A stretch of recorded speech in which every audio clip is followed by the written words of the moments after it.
জল নিচে পড়ে গেছে না।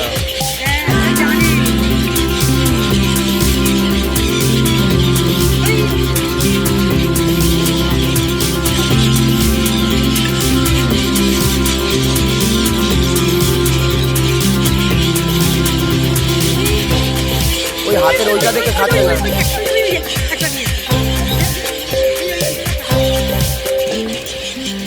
ওই হাতের বালাটা দেখে নিচ্ছে না।